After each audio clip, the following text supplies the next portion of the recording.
Hey there, Grumpy Old Fart here.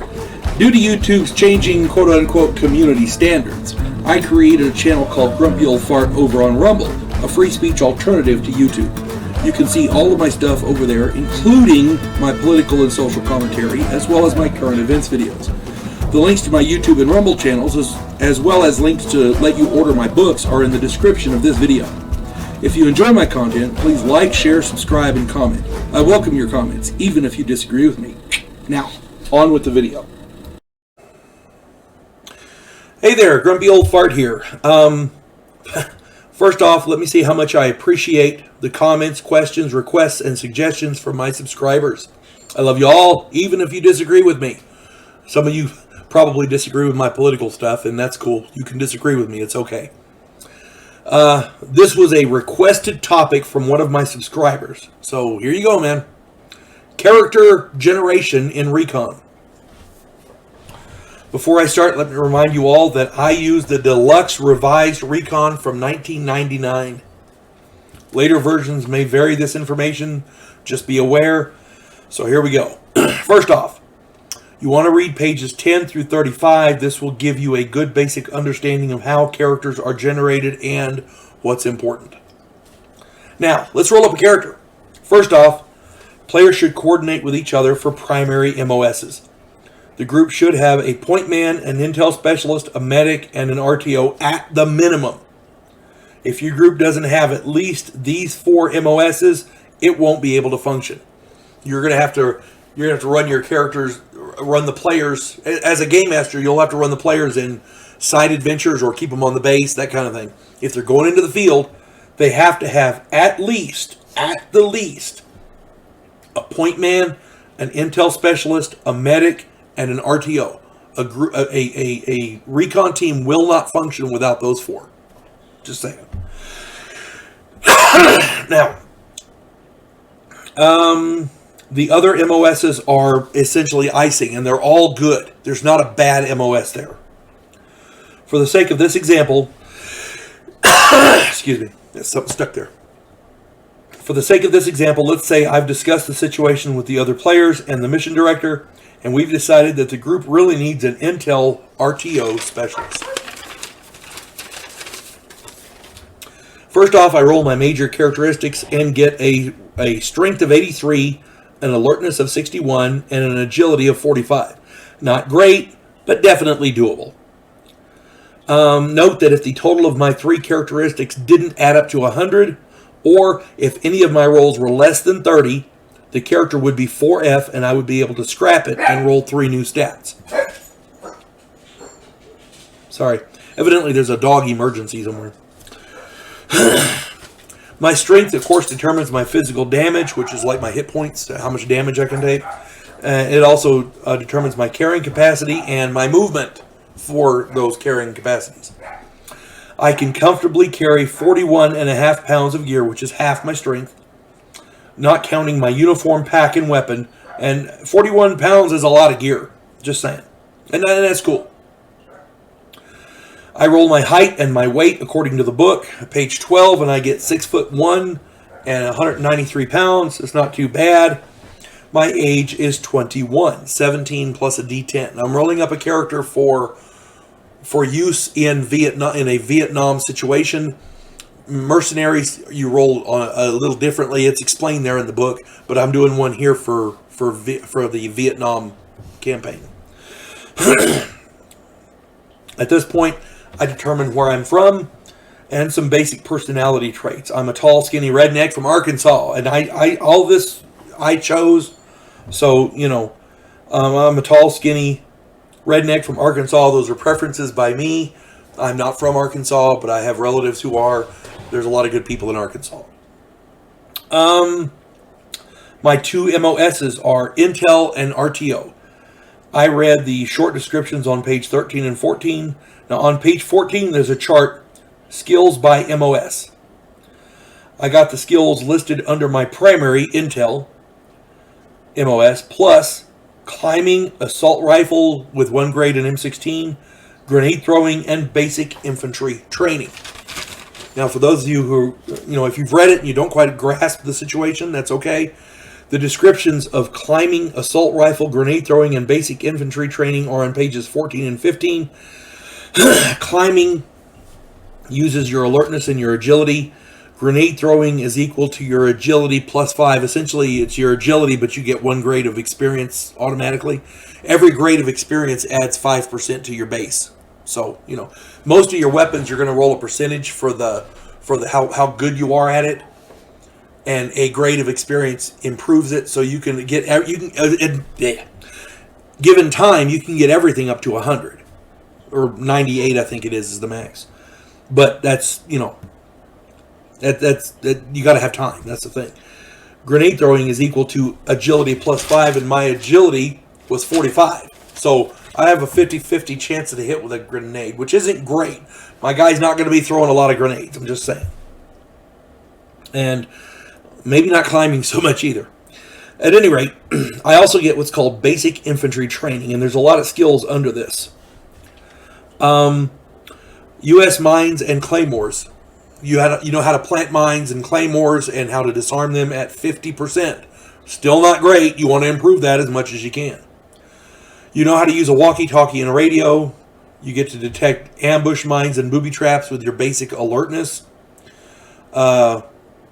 You know, for basic first aid, you know enough to keep a badly wounded soldier alive, but not enough to heal anything back. You have to be a medic for that. You get to use a bayonet, unarmed combat, and a garrote with your agility as a base, which means my guy's not going to be doing hardly any of that, at least until I get better with him. And finally, you learn camouflaging, digging trenches, and making bunkers. Okay? And there's a good section in the book on that. I forget what page it's in, but my son knows how to dig a foxhole with a grenade sump. He learned that when he was 6, I think. I think I taught it to him when he was 6. Yes, I'm weird, I know it, but you teach what you know. So there you go. If you don't know what a grenade sump is, it's in the book. Look it up. You also get a proficiency with an assault rifle, which you roll a percentage for. It's in the book. Look, read the description. You get 1 grade of experience with the M16, which is a type of assault rifle. So it's like a sub-skill under assault rifle. The assault rifle is what you roll. Below it, you put M16 with 1 grade of experience, which adds 5 to that base. So if you roll 60 with an assault rifle, that's cool. You get 1 grade of experience. So with your M16, it's going to be 65. You see what I'm saying? Basically the same thing as with grenade throwing. Grenade throwing, you get 1 grade of experience. You get to add 5 to the base. Excuse me. Now, as an intel specialist, I get 2 small arms, 1 heavy arm, 2 hand-to-hand, and 5 other skills. I took pistol, because I'm an intel specialist, I get to carry a pistol, I'm authorized to. So, they'll actually issue an intel guy a pistol. So I take pistol and shotgun, I have to roll percentages for those. Anti-tank weapon, I roll a percentage for that. So I know how, in the field it would probably be a law rocket, light anti-tank weapon, a law rocket. It's a M72, I think it is. I took knife fighting and knife throwing because those are the only 2 I didn't have yet. And the knife fighting I get to roll a percentage for. The knife throwing, it's my agility plus 5 because I get 1 grade of experience in it, and I'm not going to be throwing knives very much until I get a lot better with it. My other 5 skills I take. Now keep in mind, I've got to be an intel guy and an RTO guy. So I take basic communications, intelligence basic, forward air controller, forward observer, and scramblers. Now, I won't be able to take everything I want because I have a limited number of skill slots available.